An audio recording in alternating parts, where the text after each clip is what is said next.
the light day and the darkness night. There was evening and there was morning the first day.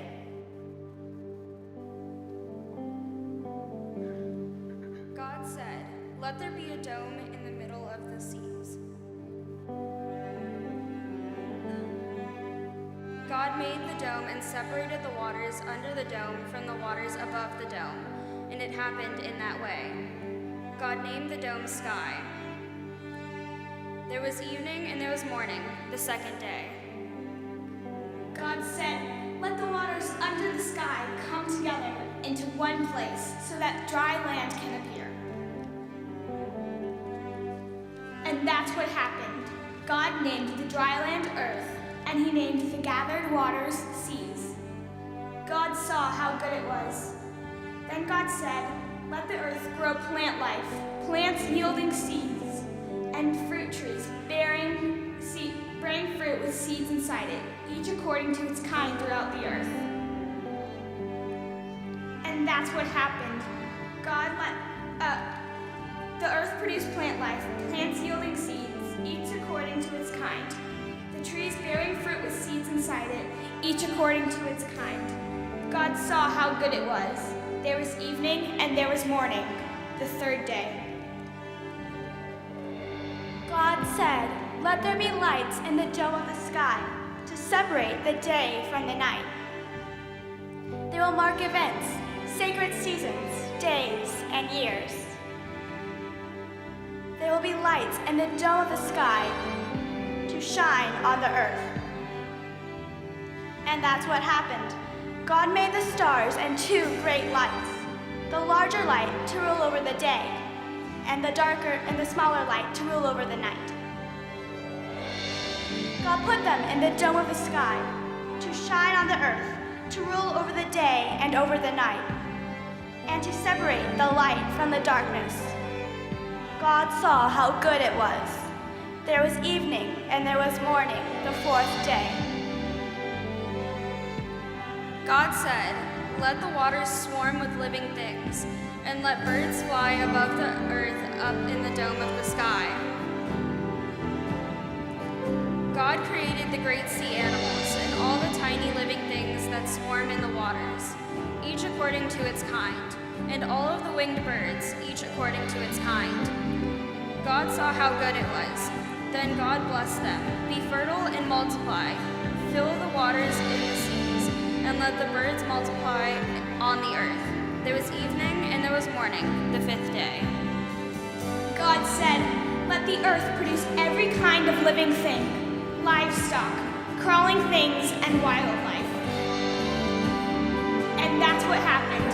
God made every kind of wildlife, every kind of livestock, and every kind of creature that crawls on the ground. God saw how good it was. Then God said, "Let us make humanity in our image, to resemble us, so they may take charge of the fish of the sea, the birds in the sky, the livestock, all the earth, and all the crawling things on earth." God created humanity in God's own image. In the divine image, God created them. Male and female, God created them. God blessed them and said to them, "Be fertile and multiply, fill the earth and master it. Take charge of the fish of the sea, the birds of the sky, and everything crawling on the ground." And that's what happened. God saw everything he had made. It was very good.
This is the word of God for the people of God. Thanks be to God.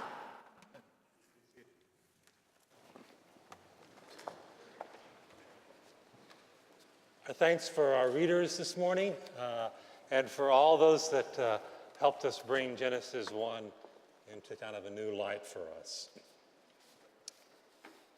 So when it first came out many years ago, it quickly rose to number 1 on the Christian radio. Everybody, it seemed, had a version of it.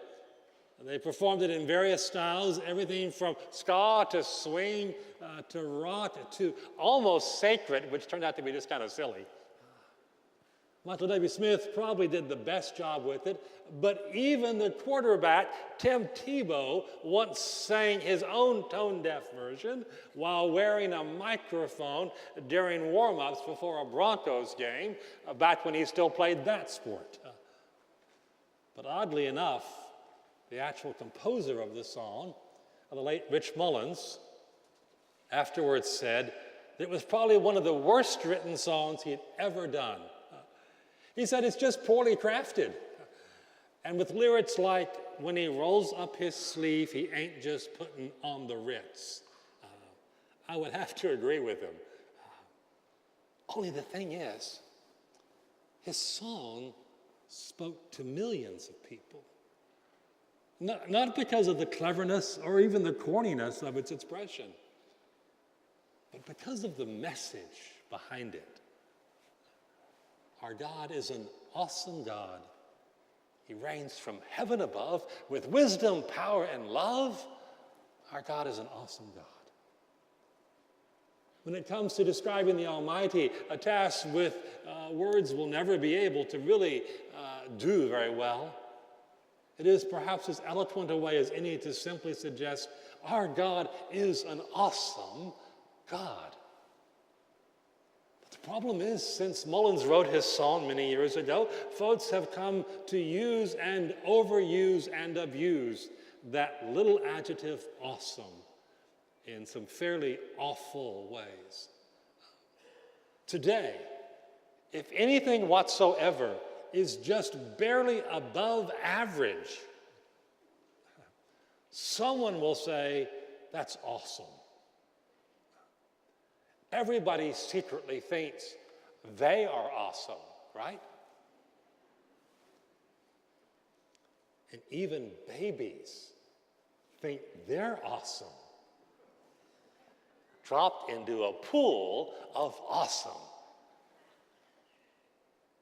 According to the Urban Dictionary, awesome is now pretty much the word Americans use to describe everything. It is a sticking plaster word used to cover over huge gaps in our vocabulary. It's one of the 3 words that make up most American sentences, right up there with, oh my God. We hear it so much, we've even had to develop, make up a superlative form of it, awesomest. But we don't really mean it most of the time, do we? Do you really suppose there are 36 awesome products from Amazon that you need this morning? Well, the truth is, we're not really all that awesome at all. In fact, we're pretty awful sometimes, aren't we? But what we should be is awestruck at who God is. When it comes to his character and his characteristics, the best and fullest awesomeness understanding of the term, our God is an awesome God, yes. That's the first thing you and I would need to understand the Christian faith teaches us, beginning with the very first words in the Bible. Now, I know some folks will tell you Genesis 1 and 2 are just old religious fables, relics of a superstitious pre-scientific era because archaeology and cosmology and geology and Carl Sagan and Darwin and Stephen Hawking, to say nothing of Dr. Sheldon Cooper,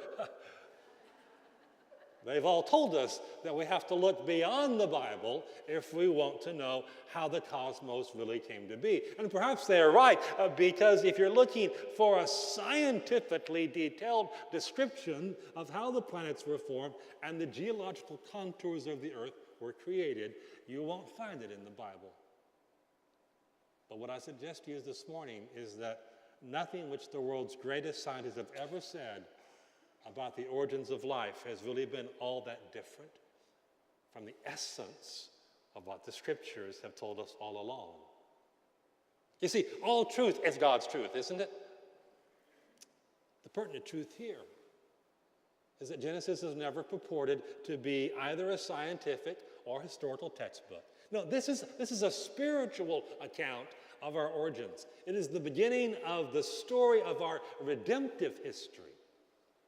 A story that we're going to weave itself all through the scriptures, a story that we'll talk about this summer in our Genesis Beginning series. It's a tale which is designed to tell us not so much how we got here, but why. It is exactly why when we get down to this ancient account of our beginnings, our generations, our beginnings, our bereshit, our genesis in Hebrew and Greek. Why these generations have meaning for us, you and me, even this morning. It tells us at least four inescapable notions about the nature of our God. It tells us, first of all, that our God is an eternal God. How significant. The very first words of the Bible, the whole Bible, are simply those words, in the beginning, God. Say it with me, would you? In the beginning, God. We could stop right there if we wanted to. And still have pretty much said all we need to understand this fundamental aspect of God's nature, his timelessness, his eternity. In the beginning, God, period. No matter how hard some may try to bandy their theories about how the universe began and what primeval processes may have taken place, when you get to the bottom line of it all, there's still nothing else to explain the first beginning, the first spark, the Big Bang, or whatever else it was other than God, is there? By definition, God is the prime mover of everything, as philosophers used to refer to him. He was there in the beginning. In fact, he was there before the beginning, because it was through him and through his agency that it all took place. There is no other explanation to be had, nor will there ever be, but that in the beginning, there was God. And if all that sort of boggles your mind a little bit, as it does mine, to this attempt to try and comprehend the eternity of a God who is above and beyond all things, you're in good company. Booker T. Washington once said that he prayed, God, help me to understand your mind. And God answered him and said, Booker, that's a little too much for you to handle. Let's try a peanut. But even so, what we should be able to grasp is that whoever created the heavens and the earth created time itself. Because time is indeed measured only by reference to those heavenly bodies, by the earth spinning on its axis, by its rotation about the sun, by the cycles of the moon. And so if there was a God who was before all those things, and that is what these words in Genesis would seem to suggest to us, and who will likewise be after all these things, then it consequently would seem to be incumbent upon you and me to consider what is our relationship with that God. If he was there in the beginning, he will be there at the end, no matter when that comes. So the only real question is whether or not we will live with him in the present. Similarly, Genesis tells us our God is a God of power, something I fear too many people have not recognized. See, I want to tell you, our God is not just an old guy with a beard sitting up on a chair in the clouds somewhere, or a distant and removed deity watching with detached bemusement as you and I stumble through our lives down here below. As much as I have come to appreciate the enormous role which grandfathers can have, especially when their grandchildren call them Obi, as in Obi-Wan Kenobi, And I agree with Tony Campola that grandchildren are God's reward for not killing your children. But our God is not a grandfather at all. He's a father. But he's not old and feeble. He's mighty and powerful. Our God is the same one who completely unassisted, we might notice, without even so much as the use of a high-level consultant or a commission of the United Methodist Church. He created and formed and fashioned all that is, all that has ever been, all that shall ever be. Over and over again in this opening chapter of Genesis, we read those words, and God said, "Let there be," and there was. God said, "Let there be light," and there was. God said, "Let there be a vault or expanse between the waters," and there was. God said, "Let the land produce living creatures," and it did. Every animal, every species, every star, every galaxy, some 30 billion stars in our little galaxy by itself, at least 100,000 galaxies that we know of across all the universe. God made them all. See, what it means is that if we've ever had any doubt as to whether or not our God is able to help us with our problems and our needs, no matter how large or how small they may be, all we have to do is look around and see in all that is a stirring testimony to both the availability, the capability of God. He's just waiting on you and me, on our willingness to avail ourselves of his power. See, that brings us to the third aspect of God's character. Our God is a God of eternity, our God is a God of power, and our God is a God of purpose and of order. All that God created, including you and me, has a purpose. He created everything and everyone in an orderly and reasonable fashion.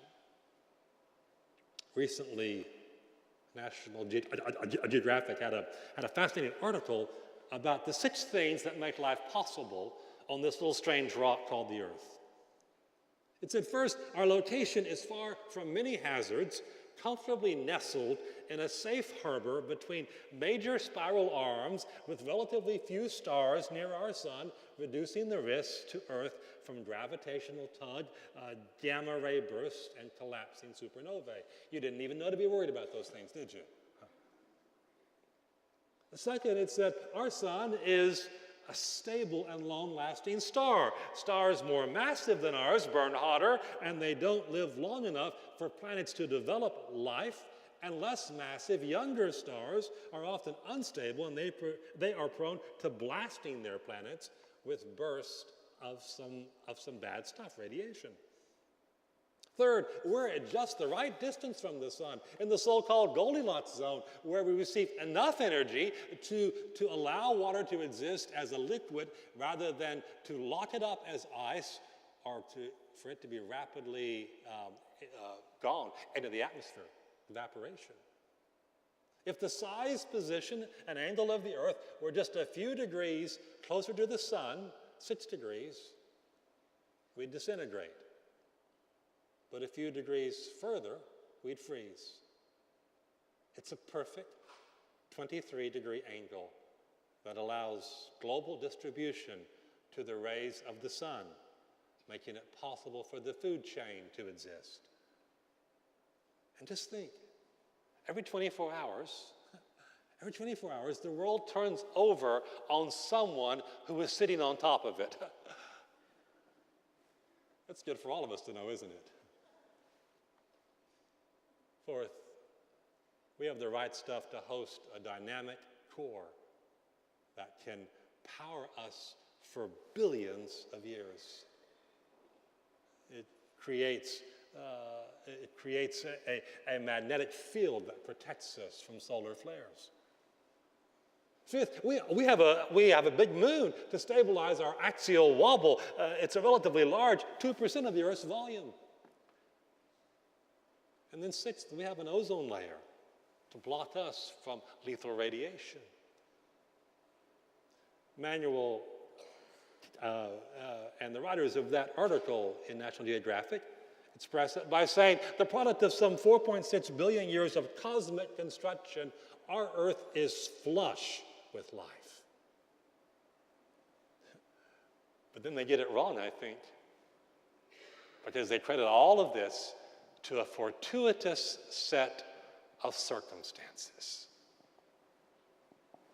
Really. I credit it to the intricate care of the one who made it.